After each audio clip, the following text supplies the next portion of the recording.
memberikan warna dari kehidupan tari di Bali.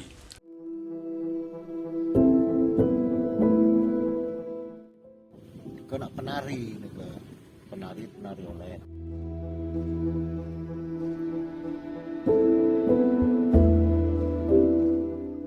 Keluarga ini disayang mungkin oleh raja, disuruhlah kami keluarga itu bertempat tinggal di dekat Puri.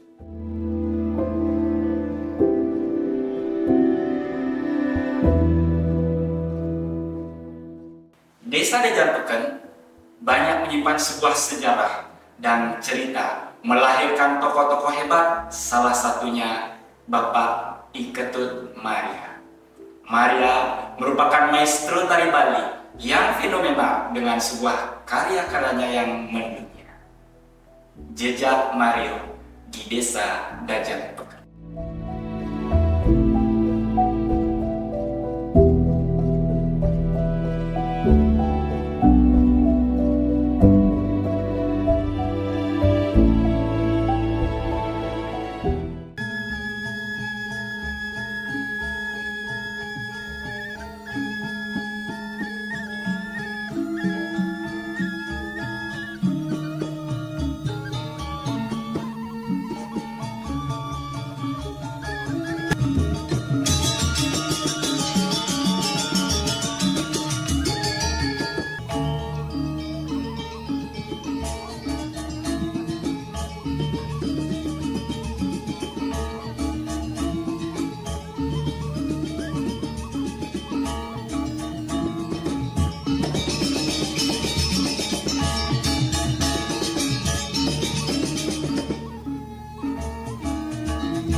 Nama saya Nyoman Sudarmo, selaku cucu dari beliau, Ketut Mario.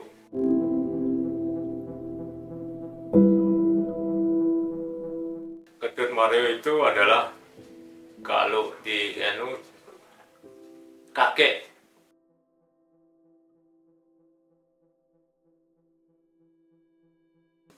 Tapi sebenarnya Ketut Mario kan tidak punya anak. Kami memanggil beliau istilahnya kumpi kalau bahasa Bali.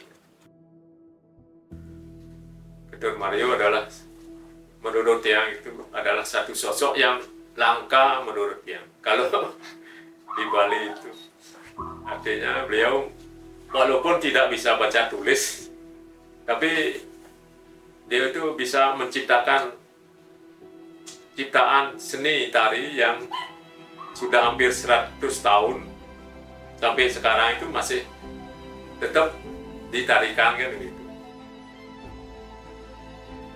Sebenarnya namanya I Ketut Mario. Beliau kan anak terkecil. Terus karena terkenal mungkin sering berhubungan dengan tamu-tamu orang-orang barat dulu. Beliau lebih akrab dipanggil I Mario. Begini, asal usul Mario itu dari bapaknya Mario dari Klungkung, Banjarangkan, Banjar Selat. Karena terjadi kekacauan di daerah Badung, akhirnya ibunya Mario tidak berani menetap di Banjarbelaluan lagi di Bandung. Akhirnya mengungsi menuju tidak tentu tujuan nih ke daerah barat. Setelah perjalanan tidak tentu tujuan, akhirnya keluarga ini muncul di Desa Tunjuk, Tabanan. Itu perkiraannya itulah sekitar tahun 1906 atau 1907.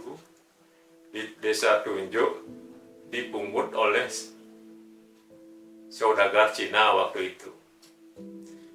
Akhirnya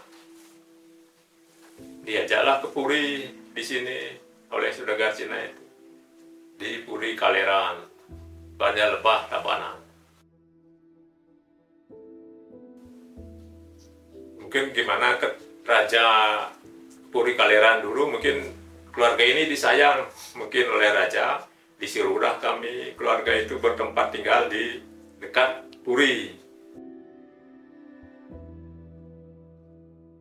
Kalau peninggalan beliau itu kemarin waktu meninggal rasanya itu ikut ditanam lah, ditanam panggul reongnya itu, rompongnya itu, yang lihat kemarin ditanam pada waktu ngapen tahun 78 kan, kerangkanya digali itu, ketemu itu panggulnya.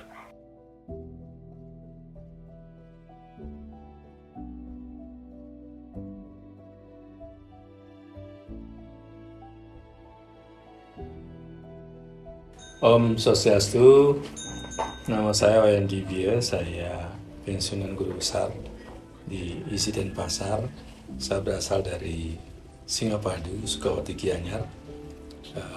Saya seorang koreografer dan penari, dan saya penulis buku dari Iketut Mario, Pahlawan Seni Kekebiaran di Bali. Pak Mario bagi saya itu adalah seorang maestro. Sebagai orang tari, Pak Mario adalah maestro tari Bali karena beliaulah yang memberikan warna dari kehidupan tari di Bali, khususnya untuk kekebiaran. Saya katakan begitu karena Pak Mario sendiri menciptakan 3 buah tarian yang sampai saat ini masih ramai menghiasi panggung-panggung pertunjukan di Bali. Yang pertama itu adalah tari Kebiar Terompong yang diciptakan tahun 1920 di Tabanan. Yang kedua adalah tari Kebiar Duduk yang diciptakan di Busung Biu tahun 1925. Dan kemudian tari Olek dan Lilingan yang diciptakan di Priatan tahun 51.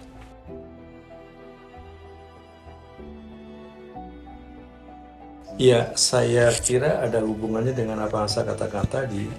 Yang pertama karena kekaguman saya terhadap seorang Mario yang punya latar belakang kehidupan yang begitu uniknya. Karena Pak Mario itu banyak orang yang menganggap bahwa beliau itu adalah asli Tabanan. Ya, dari hasil penelitian saya, Pak Mario itu punya leluhur dari Banjarangkan Kelungkung. Itu pada suatu saat Banjarangkan Kelungkung itu mengalami paceklik, lalu orang tuanya istilahnya rarut dari Banjarangkan, lalu menetap di Denpasar. Di Denpasar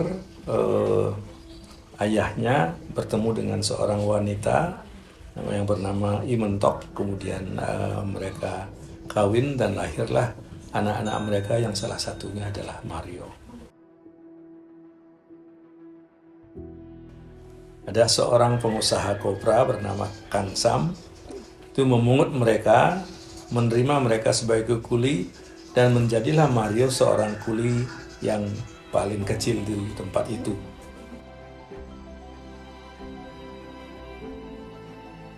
Pada suatu ketika dia dibawa ke Puri Kaleran di Tabanan, Oleh Djoko dilihat anak ini sepertinya ada sesuatu. Akhirnya Mario diminta atau ditanya kalau dia bersedia untuk menjadi abdi di Puri. Nah, sama seperti yang dilakukan di rumahnya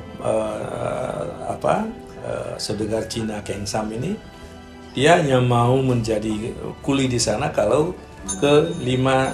keempat saudara dan ibunya bisa diterima. Nah, di Puri pun dia mengatakan begitu, dia bersedia asalkan Cokorda di Puri Kaleran bersedia menerima dirinya bersama ibu dan saudara-saudaranya. Nah, jadi begitulah proses dari seorang Mario menjadi abdi di Puri Kaleran. Di masa-masa jayanya, Iketut Maria mampu merampungkan 3 buah karya seni tari yang sampai sekarang masih eksis di dunia kesenian tari. Di antaranya adalah tari kebiar trompong yang ditarikan dengan posisi duduk dengan kaki menyilang dan menggunakan gamelan trompong sebagai instrumennya. Selanjutnya adalah tari kebiar duduk yang menggambarkan seorang pemuda yang menari dengan sangat lincah. Dan yang terakhir ialah tari olek tamu lilingan yang menggambarkan 2 ekor lebah liar yang sedang bermain dan menghisap madu sari bunga.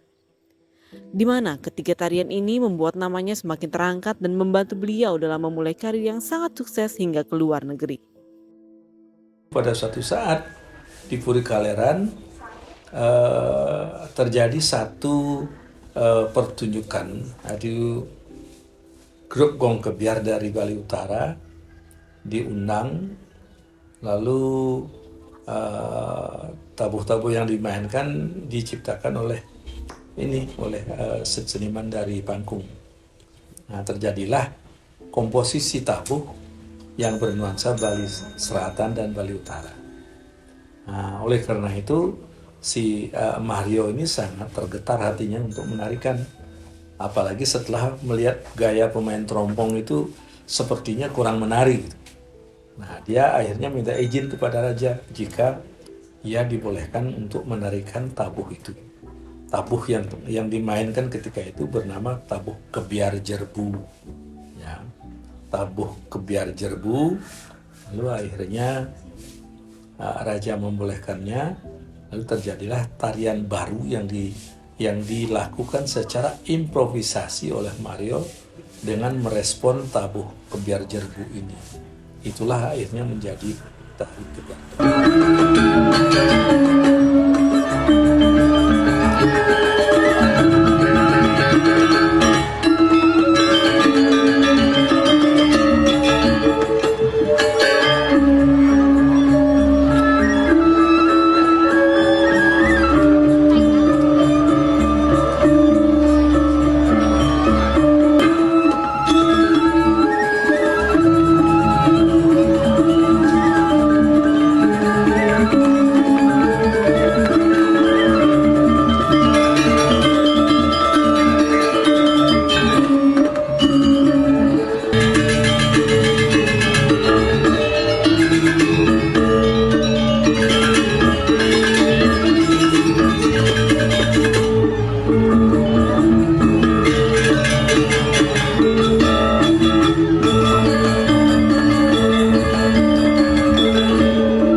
Di daerah Buleleng. Jadi pada suatu saat Mario habis nari, ada di pertunjukan gong kebiar, Mario ditantang untuk menari, bisa tidak mengikuti tabuh ini. Akhirnya Mario memberanikan diri menari. Waktu itu tahun 20-an lah, 2025 itu. Akhirnya terciptalah tari kebiar duduk.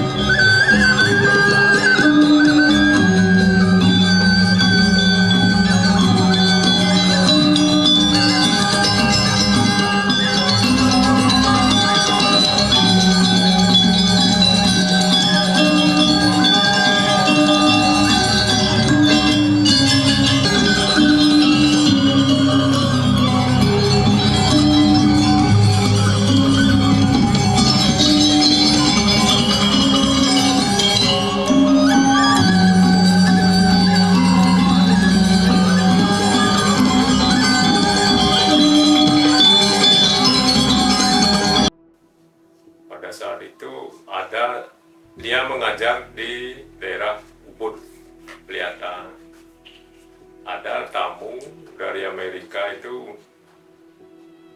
ingin membawa rombongan kesenian Bali itu ke luar negeri, ke Eropa, Amerika. Disuruhlah menciptakan tari berduet, 2 orang, laki perempuan.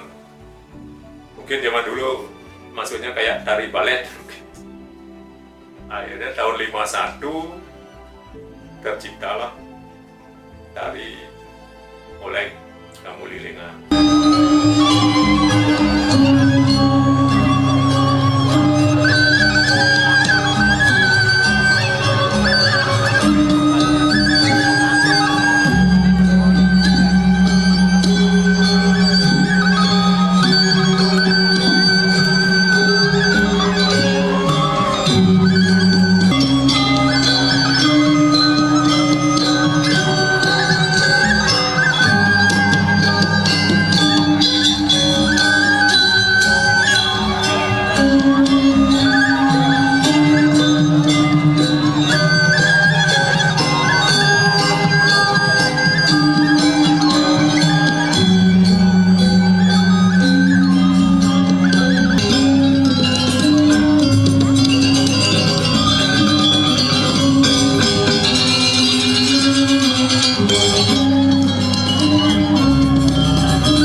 Selain dari rekam jejak sejarah, karya serta karirnya, kebiasaan-kebiasaan Iketut Maria di Desa Dajan Peken juga sangat menarik perhatian.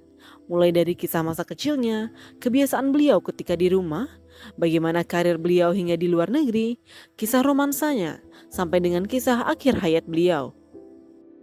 Dan di Puri Kaleran inilah Mario bersentuhan dengan seni tari. Karena Raja Tabanan dari Puri Kaleran itu seorang penggemar seni dan juga seorang budayawan. Dan beliau memberikan mengadakan program yang berupa pelatihan tari bagi warga Puri, dan diam-diam si Mario mengintip orang lagi berlatih menari. Mengapa dia begitu? Karena pelatihan tari ini hanya diperlakukan untuk anak-anak Puri.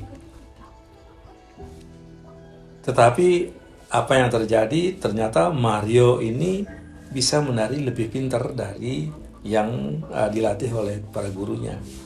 Diam-diam dia menari sendiri, tetapi kepergok oleh raja.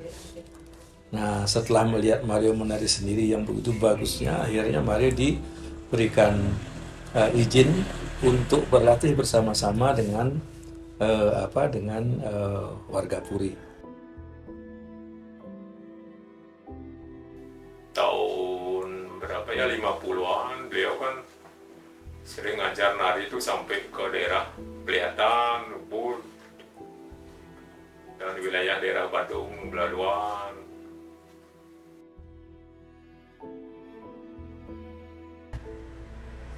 Karena Mario itu pernah 2 kali ke luar negeri, tahun 57 dan tahun 62. Akhirnya Gaung Peliatan berangkat ke Paris, Eropa. Nah, setelah itu baru saya jelaskan tentang mereka yang pernah belajar dengan Pak Mario, bagaimana apa komentar-komentar dia. Dan lalu satu lagi yang saya jelaskan juga adalah tentang bagaimana Pak Mario mengajar dan bagaimana dia menciptakan tari-tarian. Salah satu muridnya itu namanya Hazel Chung dari Amerika, yang belajar menari ke Pak Mario tahun kalau tidak salah 1957. Dan yang lain yang pernah saya berinteraksi itu adalah Gusti Madi Dibye dari Subamya yang murid langsung dari Mario. Itu saya berinteraksi dengan dia tahun 69. Nah, satu lagi Pak Gusti Ngurah Rake, itu murid Pak Mario yang paling disayangi. Kebetulan Pak Gusti Ngurah Rake itu menerima penghargaan Dharma Kusuma dari gubernur bersama saya tahun 2003.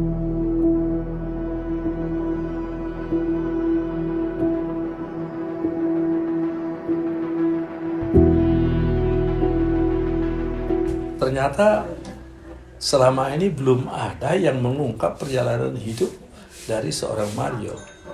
Bayangkan seorang maestro seperti itu tetapi tidak memiliki catatan biografi yang lengkap.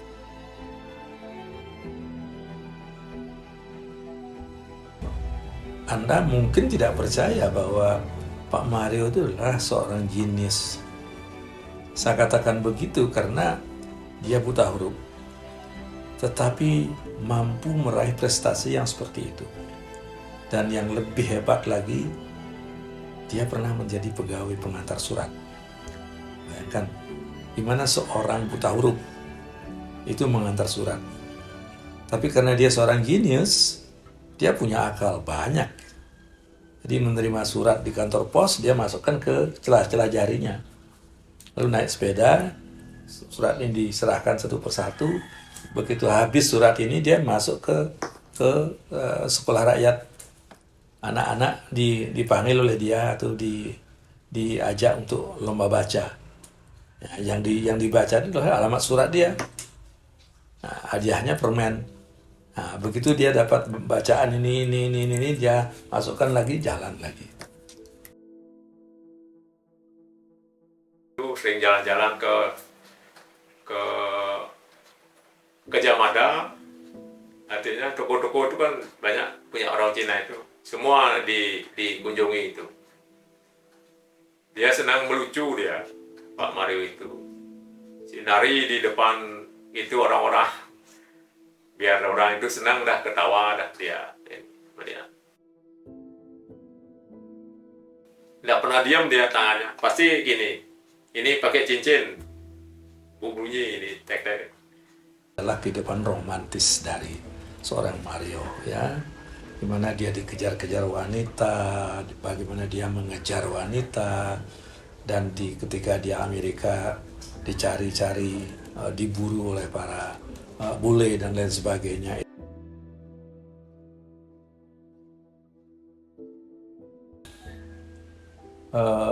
Sebelum dia meninggal, Pak Mario berpesan kepada Sekep Bangkung yang diajak bergaul selama ini, yang mengatakan bahwa nanti jika dia tidak ada, supaya nanti penguburan dia itu diiringi dengan tabuh kebiar jerbu, ya, untuk memberitahu masyarakat Tabanan bahwa seorang penari kebiar duduk sudah tiada. Gitu.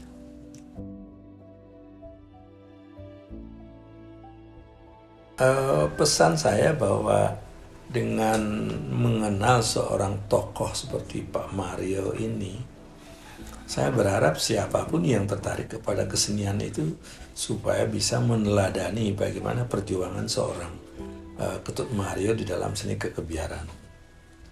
Bahwa perjuangan dia itu sungguh tidak mudah.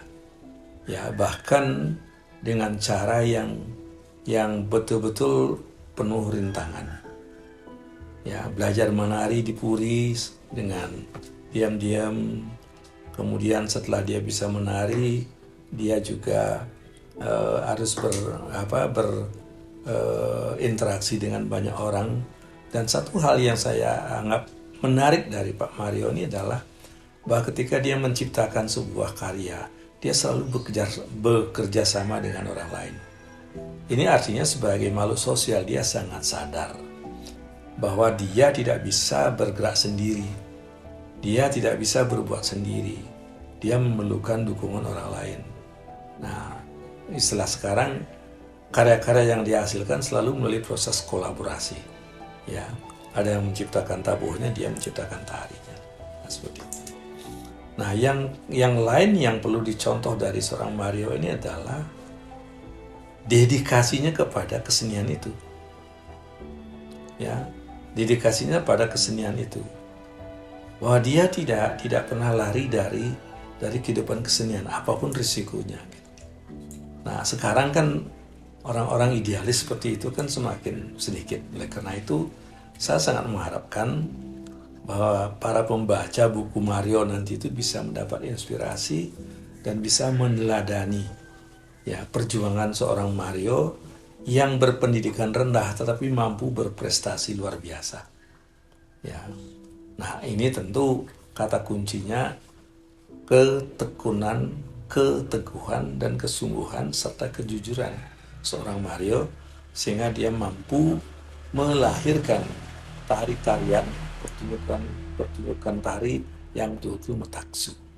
Nah, karena ada taksu itulah dia bisa melakukan sesuatu yang luar biasa, yang orang biasa tidak bisa melakukannya. Kami dari keluarga yang mengucapkan terima kasih lah kepada masyarakat, semua masyarakat Bali atau pecinta seni dimanapun itu semasih ciptaan-ciptaan beliau itu masih diminati. Kami merasa berterima kasih.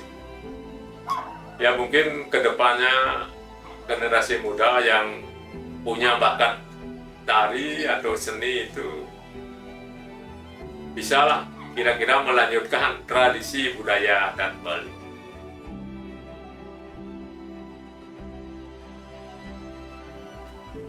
Desa Rejapeken adalah desa yang berada di pusat kota Tabanan dengan keunikan dan potensi desa yang dimilikinya. Akulturasi kehidupan yang majemuk, mobilitas yang tinggi yang kita rasakan dalam era pembangunan ini. Namun, Desa Rejapeken tetap mempertahankan kearifan lokal yang ada demi terjaganya warisan budaya, seni adat dan tradisi Bali yang tumbuh di Desa Rejapeken.